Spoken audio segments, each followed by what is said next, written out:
માહી એક અમીર પરિવારની દીકરી હતી। પિતા એક મોટા બિઝનેસમેન હતા અને માતા એક સારી એવી કોલેજમાં પ્રોફેસર તરીકે ફરજ બજાવતા હતા। માહી સ્વભાવે થોડી ગુસ્સેલ હતી, પણ હા, એ થોડી વારમાં જ બધા જોડે મનથી એટેચ થઈ જતી હતી। માહી હાલમાં સીએની પરીક્ષાની તૈયારી કરતી હતી અને સ્કૂલ અને કોલેજમાં પણ સારા માર્ક્સ સાથે સારા નંબર લાવતી હતી। તે 24મા વર્ષમાં પ્રવેશી ગઈ હતી। પિતાને તેના લગ્નની જરા પણ ઉતાવળ હતી, કારણ કે તે એકની એક દીકરી હોવાથી ખૂબ જ લાડ પ્રેમ મળ્યો હતો અને તેના પિતા પણ તેને પોતાનાથી દૂર મોકલવા માટે ઈચ્છતા ન હતા। હા, પણ માહીના સગપણ માટે ઘણા ખરા માંગા આવતા હતા, પણ તેના પિતા પણ એ જ વિચારતા હતા કે જ્યાં સુધી ભણે ત્યાં સુધી મારી લાડકીને ભણવા દેવી છે। દોસ્તો, જલ્દીથી વિડીયો લાઈક કરી ચેનલ સબસ્ક્રાઈબ કરી દો। માહી પાછળ સ્કૂલ સમયથી કેટલાય છોકરાઓ પ્રપોઝ કરવા માટે આવતા હતા। ત્યારબાદ કોલેજમાં પણ ઘણા બધાએ માહીને પ્રપોઝ કર્યું, પણ માહીએ કોઈને ભાવ આપ્યો નહીં। એક દિવસ માહી કંઈ વિચાર કરતી હોય છે અને એના મનમાં શું થયું કોને ખબર, એને મનમાં એવું ચાલી રહ્યું હતું કે હું ક્યાં સુધી પપ્પા માથે બોજો બનીને રહીશ, હવે મારે જ સમજવું પડે મારા લગ્ન માટે। એમ કરીને માહી તેના પિતાના રૂમમાં જઈને તેના પિતાની બાજુમાં જઈને બેસી જાય છે અને થોડું મૌન રાખ્યા પછી બોલે છે કે પપ્પા, તમને યોગ્ય લાગે ત્યાં મારા લગ્ન કરાવી શકો છો, હવે મારે પણ કંઈ સમજવું જોઈએ, એમ કરીને પોતાના રૂમમાં ચાલી જાય છે। પિતા રણછોડદાસ આ વાત પર ઘણો વિચાર કરે છે કે મારી દીકરીના મનમાં એવું કેમ આવ્યું હશે।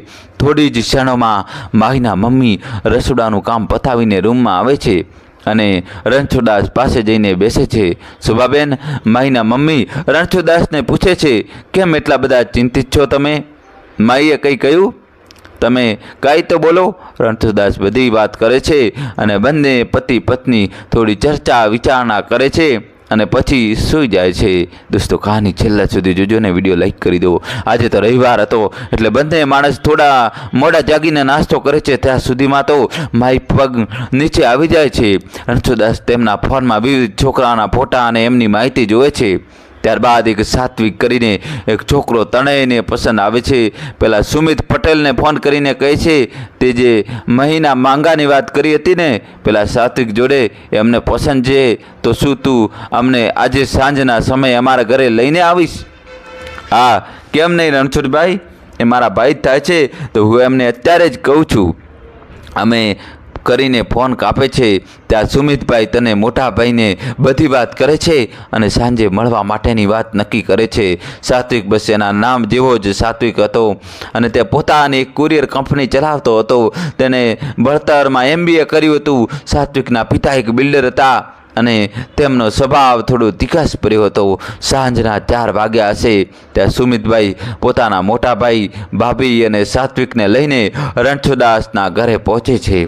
વાત બંને પરિવાર તરફથી થાય છે અને માહીને સાત્વિક અને સાત્વિકને માહી ગમે છે। થોડાક જ સમયમાં જ બંનેના લગ્નની તારીખ લેવામાં આવે છે। પૈસાની તાણ કે તંગી તો એકેય ઘરે ન હોવાથી વાજતે ગાજતે માહી અને સાત્વિકના લગ્ન થાય છે। માહી સાસરે ગયા પછી ખૂબ સુખી હતી અને તે પોતે હવે તેના પિતા એટલે કે સાસરાના અને સાત્વિકના બધા એકાઉન્ટમાં ધ્યાન આપતી હતી। માહી સાસરે ગઈ હતી, પરંતુ ત્યાં એક વધુ તરીકે નહીં પરંતુ એક દીકરી તરીકે ત્યાં રહેતી હતી। માહી સાસરે ગયા પછી તો સાત્વિકનું પણ હવે માન ઘટી ગયું હતું। માહીને એટલી સાચવવામાં આવતી હતી કે તેને પોતાના ઘર જરાય યાદ ના આવે। ઘરમાં સારી એવી આવક હોવાથી સાત્વિક જલ્દીથી એક નવું ઘર બનાવે છે। ઘર બની જતાની સાથે જ વાસ્તુદોષ કરીને બધા ત્યાં રહેવા માટે જતા રહે છે। નવા ઘરમાં એટલા બધા નોકર હતા તો માહી અને તેના મમ્મી એટલે કે સાસુમાં બંને માત્ર રસોઈ બનાવવા માટે કામ કરવું પડતું હતું। આ બધું જોઈને તો રણછોડદાસનો હરખ નહોતો સમાતો ને રાજીના રેડ હતા। માહી માટે કોઈ પણ વસ્તુની ઘરમાં ઘટ પડવામાં આવતી નહોતી।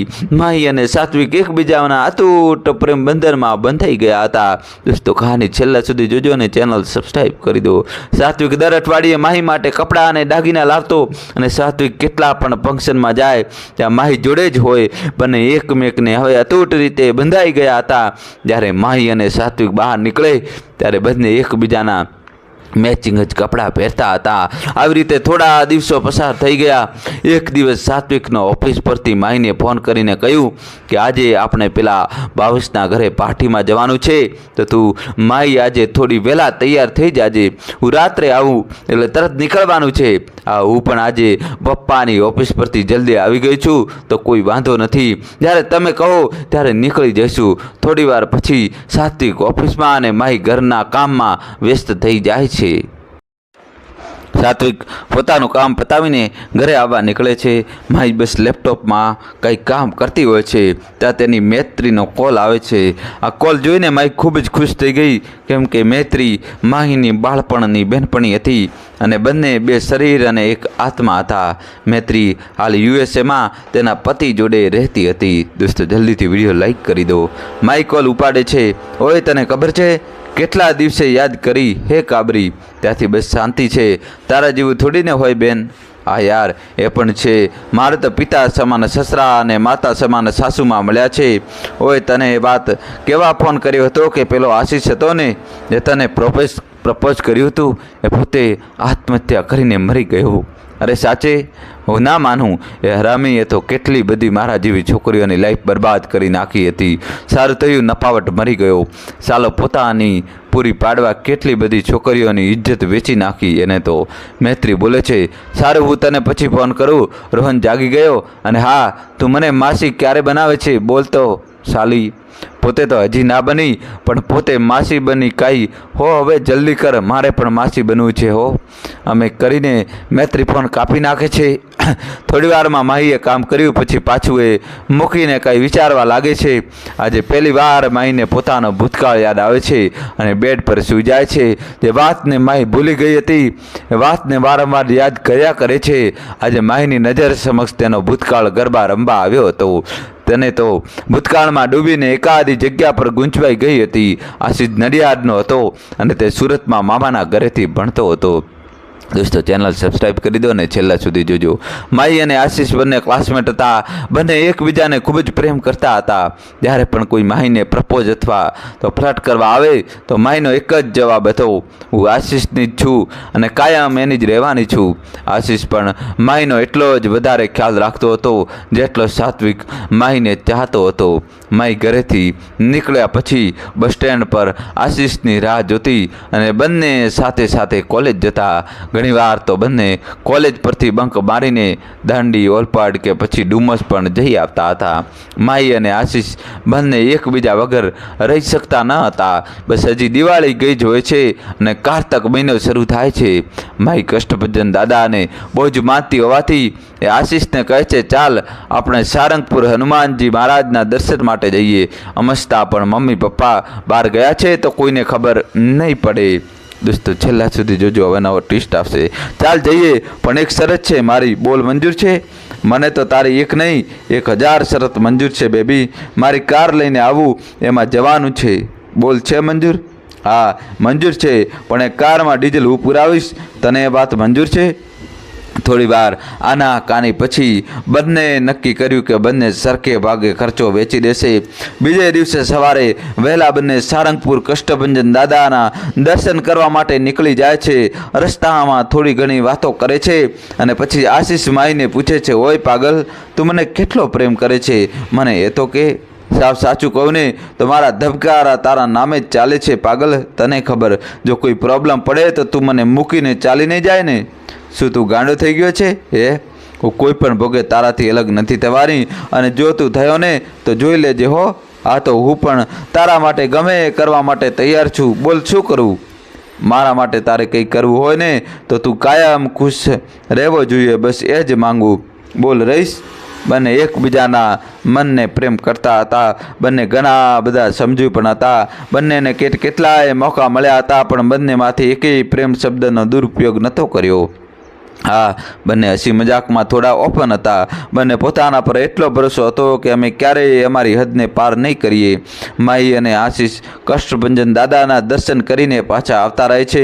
બંને ઘણીવાર તો ફોન પર પણ કલાકો સુધી વાતો કરતા હતા, પણ બંને સાચા પ્રેમના સાક્ષી પણ હતા. જ્યારે પણ માઈ અને આશીષ ભેગા થાય ત્યારે મૈત્રી બોલતી, તમે બંને ખૂબ જ ભાગ્યશાળી છો હો. કહેવાય છે ને કે દરેક સુખ સદાય નથી ચાલતું. તે દિવસમાં કંઈક પ્રોગ્રામ હતો. મૈત્રી અને માઈ સમયસર આવી ગયા, પણ આશીષ આવ્યો નહોતો. દોસ્તો, ચેનલ જલ્દીથી સબસ્ક્રાઈબ કરી દો અને છેલ્લા સુધી જોજો અને વિડીયો લાઈક કરી દો. માઈ આશીષને ઘણા કોલ કર્યા, પણ આશીષે એકય કોલ ઉપાડ્યો નહીં. થોડી વાર પછી માઈ નારાજ થઈને બેસે છે. તે આશીષનો મિત્ર આવી પહોંચે છે. માઈ તરત જ એના મિત્રને પૂછે છે, આશીષ ક્યાં છે? બોલ જલ્દી તું. હશે એની કોઈ બીજી મિત્ર જોડે. તું બોલવામાં થોડી લિમિટ રાખ, તને કહી દઉં છું. ઓય, ગુસ્સો કરીને લે જોઈ લે. એમ કરીને આશીષનો મિત્ર આશીષના કોઈ અન્ય છોકરી સાથેના ફોટા દેખાડે છે. માએ બોલે છે, મને મારા આશીષ પર ભરોસો છે, આવું ક્યારેય કરે જ નહીં. તને ખબર ના હોય તો કહી દઉં, આશીષની બધી વાતની મને ખબર છે. મને ખબર હતી એટલે જ હું તારા માટે પ્રૂફ લેતો આવ્યો. આ બધું જોઈને માઈના પગ નીચેની જમીન સરકી જાય છે. જ્યારે આપણને આપણા જ દગો દેને ત્યારે ખૂબ જ વધુ આઘાત લાગે છે. એવી પરિસ્થિતિ આજે માહીની હતી. આજે માહી સાવ અંદરથી વિખરાઈ ગઈ હતી. એકાદ બે દિવસ પછી આશીષ કોલેજ પર આવે છે. આશીષ માહી સાથે વાત કરવા જાય છે, પણ માહી કંઈ બોલતી નથી અને કહી દે છે કે પૂછ તારા મિત્રને. આશીષ તરત જ પેલા પાસે જાય છે અને પૂછે છે, તે માહીને શું કહ્યું? બોલ, કે આટલી બધી નારાજ કેમ છે? મને શું ખબર કે માઈ તને બીજી છોકરી જોઈને છોડી દેશે? મેં તને મારી બધી ખુશી તારા જોડે વેચી, વખત આવતા તારા માટે કેટલાય જોડે લડ્યો અને તે બધાનું આ ફળ આપ્યું. દોસ્તો, જલ્દીથી ચેનલ સબસ્ક્રાઈબ કરી દો અને કહાની છેલ્લા સુધી જોજો. સાલા બગાડ્યા બાદ મિત્ર સાથે ઝઘડો કર્યા બાદ તરત જ આશીષ માઈને મનાવવા માટે જાય છે. માઈ બોલે છે, તું તો સાવ હરામી નીકળ્યો. આજ પછી મને તું ભૂલી જાજે. હવે પછી મને મનાવવા ના આવતો, નહીં તો મારા હાથનો માર ખાઈશ. થૂ કરીને માઈ ચાલતી થઈ જાય છે. માઈની આંખોમાંથી આંસુની નદી વહેતી બંધ થતી નથી. જતી વખતે બસ એટલું બોલે છે, આજ પછી મને બોલાવી તો મારું મરેલું મોઢું જોઈશ. આશીષ બોલે છે, ભૂલ તારી છે, મારા પર વિશ્વાસ ના કર્યો. હવે જો તું સામે આવીને તો હું તને મારી પોતે જ મરી જઈશ. મૈત્રી અને માહી બંને રિક્ષામાં બેસી ઘરે જવા નીકળી જાય છે, પરંતુ માહીનું રડવાનું બંધ નથી થતું. મૈત્રી માહીને કેટલી કોશિશ પછી માંડ ચૂપ કરાવે છે. માહી ઘરે પહોંચતાની સાથે જ આશીષનો ફોન નંબર બ્લોક કરી દે છે અને આશીષે આપેલી વસ્તુ પણ જ્યાં ત્યાં ફેંકવા લાગે છે. મૈત્રી બધી વસ્તુને પાછી મૂકીને માહીને શાંત કરે છે. મૈત્રી માહી માટે પાણી લેવા જાય છે અને તેને પાણી પીવડાવે છે. ત્યારબાદ મૈત્રી પોતાના ઘરે પાછી જાય છે. માહી તેને વીતી ગયેલા ભૂતકાળમાં મશગુલ હતી. થોડી જ વારમાં દરવાજાની ડોરબેલ વાગે છે. ટ્રીન ટ્રીન. માહી પોતાની જૂની સદમામાંથી બહાર આવી જોયું, ત્યાં ગેટની બહાર તો સાત્વિક ઊભેલો જોવે છે. ભાગીને જલ્દીથી ડોર ખોલે છે અને સાત્વિકને ભેટી પડે છે. સાત્વિક બોલે છે, બેબી, હજી તું તૈયાર નથી થઈ? અરે, હું તો કામમાં ભૂલી જ ગઈ. સોરી, બસ એ જ મિનિટમાં આવી. તમે અહીં બેસો. દોસ્તો, જલ્દીથી ચેનલ સબસ્ક્રાઈબ કરી દો તમારા ભાઈ માટે અને કહાની છેલ્લા સુધી જોજો. તું રાહ જોઉં છું, જલ્દીથી તૈયાર થઈ જા. માહી તૈયાર થઈ જાય છે. એ જલ્દી તૈયાર થાય છે અને પછી બહાર આવીને બોલે છે, હું તૈયાર છું, ચાલો આપણે જઈએ. માહી ખૂબ જ ખુશ હતી. આશીષના આત્મહત્યાના સમાચાર સાંભળીને એના મનમાં એવું ચાલતું હતું કે હવે ક્યારેય એનો સામનો નહીં કરવો પડે. સાત્વિક માહીને લઈને પેલા કાંકરિયા લેક લઈને જાય છે. ત્યાંથી પછી સાત્વિક તેના મિત્રને ત્યાં પાર્ટીમાં જાય છે માહીને લઈને. બંને પતિ પત્ની પાર્ટીમાં પહોંચીને જોવે છે તો એક મોટું ગાર્ડન હોય છે. ત્યાં પ્રોફેશનલ રીતે ડાઇનિંગ ટેબલ ગોઠવાયેલા હોય છે અને બધા ઉપર બેસીને ડિનર કરતા હોય છે. દૂર એક ટેબલ પર માહીને આશીષનો ખાસ મિત્ર દેખાય છે તો એ સાત્વિકને કહે છે, હું આવું, મારી કોલેજમાં મારી સાથે પેલો અભ્યાસ કરતો હતો એને મળતી આવું. આજે માહીને બ્લેક કલરની સાડીમાં કયામત લાગતી હતી. તે પેલા આશીષના મિત્ર પાસે જાય છે અને આશીષનો મિત્ર માહીને સારો એવો આવકાર આપે છે. તે માહીને બેસવા માટે આમંત્રણ આપે છે અને માહી તેની બાજુની ખુરશીમાં બેસી જાય છે. આશીષનો મિત્ર બોલે છે, કેમ છે માહી, મજામાં? આહો, બસ શાંતિ છે. તું બોલ, તારે કેમ છે? બસ આપની કૃપા કે અમને તમે હજી પણ ઓળખો છો. માહી થોડું જમણી બાજુ જોઈને બોલે છે, શું નામ છે આ ક્યુટ બેબીનું? આશ્રુતિ. અને તેની મમ્મી માયા. બોલ, બીજું શું ચાલે? માહીને જોઈતું હતું ને જડી ગયું ને બોલી, શું કરે પેલા તારો મિત્ર? આ વાત સાંભળીને આશીષનો મિત્ર જમતો બંધ થઈ જાય છે અને તેની પત્નીને કહે છે કે હું આવું, તમે અહીં બેસો, બસ હવે વાતને ભૂલી જા ને ભૂતકાળ બની ગઈ છે, ખાલી ખોટું શું જૂનું વિચારે છે. આશીષના મિત્રને ખબર હતી કે આશીષ હવે આ દુનિયામાં નથી રહ્યો.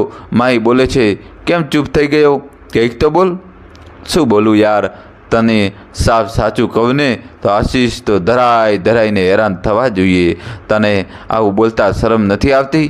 માઈ કેટલી હદે તું નીચે પડી છે? માઈ ચૂપ થઈ જાય છે અને મોં નીચે નમાવી દે છે. હવે એક પણ શબ્દ ના બોલતી.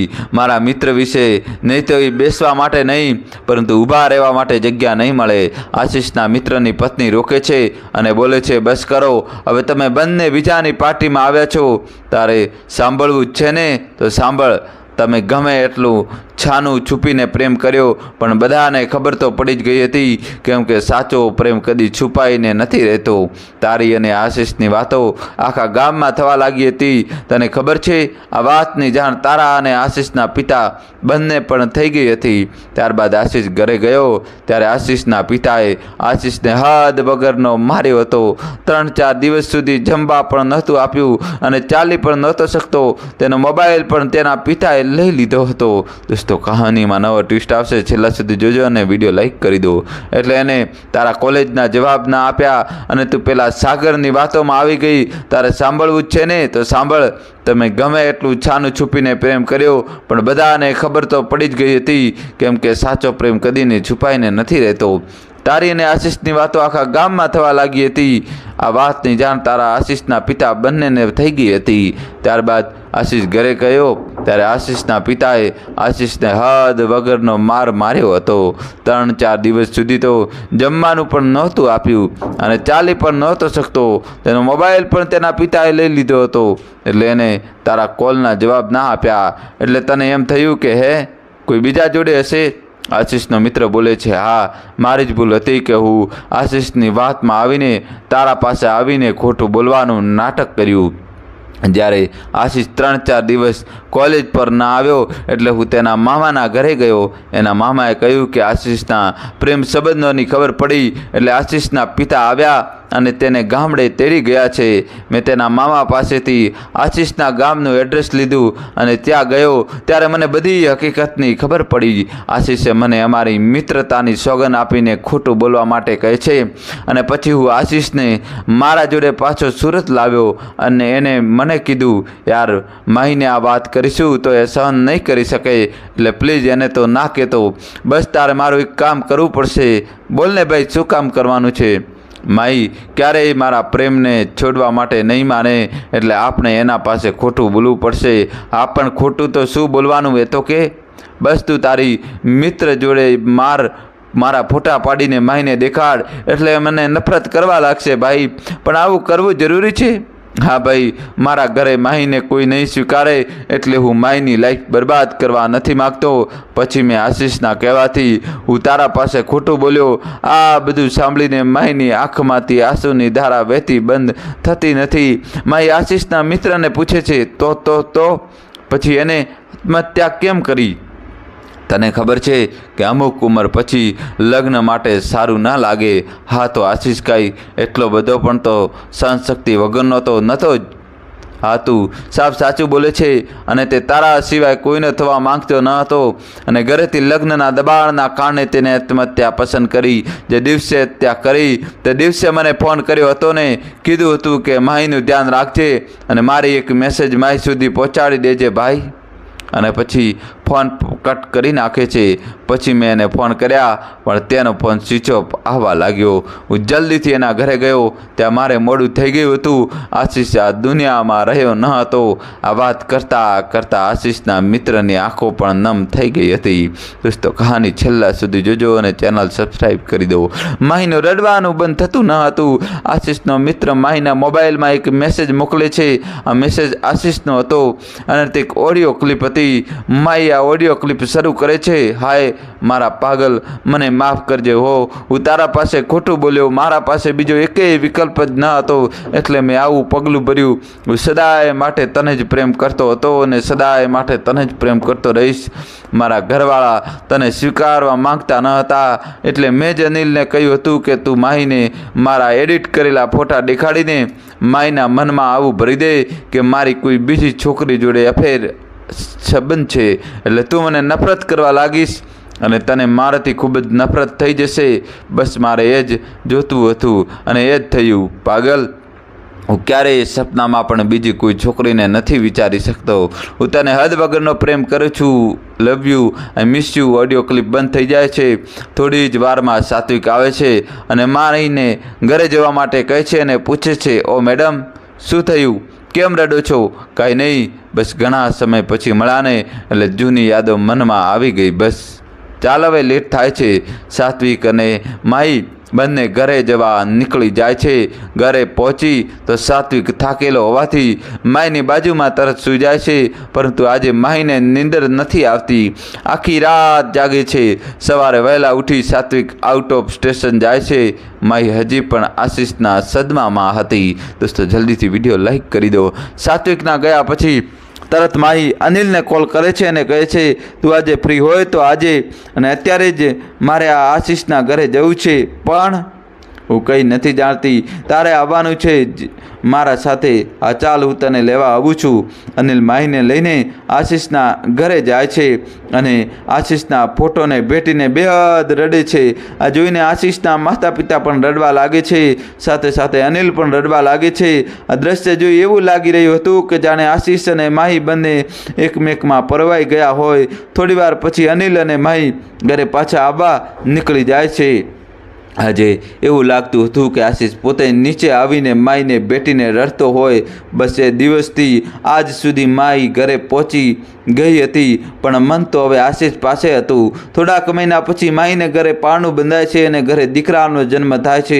માહી અને સાત્વિક બંને દીકરાનું નામ આશીષ રાખે છે। આજે માહી ફરીવાર જૂની માહી બનીને આશીષને પ્રેમ કરવા લાગી હતી। દોસ્તો કહાની કેવી લાગી કોમેન્ટ્સમાં જણાવજો અને કોમેન્ટ્સમાં તમારા દોસ્તો જય શ્રી કૃષ્ણ તો લખવું જ પડશે। દોસ્તો જલ્દીથી લખી દો। વિડીયો લાઈક કરીને ચેનલ સબસ્ક્રાઈબ કરજો। ખૂબ ખૂબ ધન્યવાદ, તમારો દિલથી આભાર।